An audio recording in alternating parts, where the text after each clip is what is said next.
Hello, good morning, good morning. Gandang araw. Followers, thank you. Salamat. Thank you for supporting me. Sana huwag kayong magsawa. Magulang ka ba? Isa ka bang may asawa? May anak? Lalaki man o babae? Alam mo ba ang obligasyon mo bilang isang magulang? Kung hindi, makinig ka. Ganito, sa isang magulang, kung ilan man ang anak, sa 10 mong anak o 5 mong anak, dapat pantay-pantay ang pagmamahal na ibigay mo sa kanila. Kung 10 man ang anak mo, 10, hati-hatiin mo ang ugali mo sa 10. Hatiin mo ang pagmamahal mo sa 10. Dahil dapat wala kang tinititigan at tinitingnan na anak. Anak mo yan eh. Ginusto mo yan eh. Ginawa ninyo yan. Dapat mahalin mo ng sobra-sobra.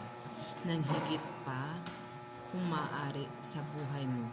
Pangalagaan mo. Asikasuhin, mahalin, pero kailangan pantay-pantay.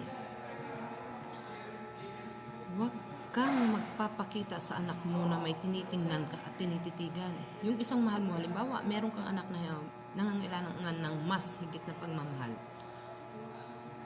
Paglaanan mo siya ng pagmamahal, pero huwag mong ipaparamdam at huwag mong papakita sa iba mo pang anak. Dahil alam mo, hindi pare-parehas ang ugali ng isang anak. Kaya kailangan kung ilan ang ugali ng anak mo, ganun din ang dapat mong ibigay na ugali para sa kanila.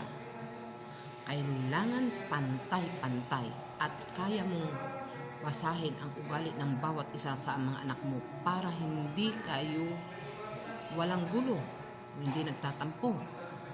At susundin ka lang niya. Walang makikinig siya sa iyo dahil alam mo kung bakit. Kaya mo siyang pakisamahan na ibibigay mong pagmamahal na maayos sa kanya. Ganon ang isang magulang. Kailangan pantay-pantay at kilalanin mong mabuti ang iyong anak. Hindi porket magulang ka, ikaw lang ang masusunod. Hindi. Naiintindihan mo? Ganon, lalaki ka man o babae, ginawa niyo yan eh. Mahalin niyo yan. Ang sigit pa sa buhay niyo. Pangalagaan niyo. Ganon ang isang magulang.